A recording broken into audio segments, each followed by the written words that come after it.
Strong room को लेकर कड़ी सुरक्षा का इंतजाम किया गया है। सहबहारा में स्ट्रॉन्ग रूम बनाया गया है जहां मतदान की पेटी मौजूद है। बता दें कि 3 लेन में सुरक्षा बल तैनात है जिसमें जिला बल राज्य और सेना के जवान शामिल है। इसके अलावा स्ट्रॉन्ग रूम को सीसीटीवी से कवर किया गया है। साथ ही स्ट्रॉन्ग रूम के बाहर स्क्रीन पर मॉनिटरिंग भी की जा रही है। सुरक्षा व्यवस्था को लेकर रायपुर एडिशनल एसपी ग्रामीण नीरज चंद्राकर ने तमाम जानकारी दी। आइए जानते हैं उन्होंने क्या कुछ कहा।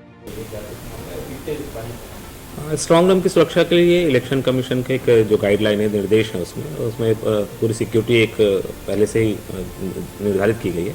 उसके अनुसार जो बिल्डिंग है उसकी सुरक्षा पैरामिलिट्री फोर्स को देना था, तो हमारे यहाँ CISF की पूरी एक कंपनी उसकी सुरक्षा कर रही है। उसके बाद दूसरा कार्डन जो होता है, इंटरमीडिएट कार्डन बोलते हैं, उसमें आर्म्स गार्ड लगाना था, तो हमारे जो छत्तीसगढ़ आर्म फोर्स की जो पुलिस है उसकी एक प्लाटून वहाँ पर डिप्लॉय की गई है। और तीसरा लेयर अर्थात आउटर कार्डन जो है वो डिस्ट्रिक्ट फोर्स के अधीन होना, तो एक TI के नेतृत्व में वहाँ पर हम लोगों ने टीम बना के रखी है। उसमें भी करीब 30 से 40 लोग सुरक्षा पे लगे हुए, जो 24 आवर्स वहाँ पे ड्यूटी लगी हुई है।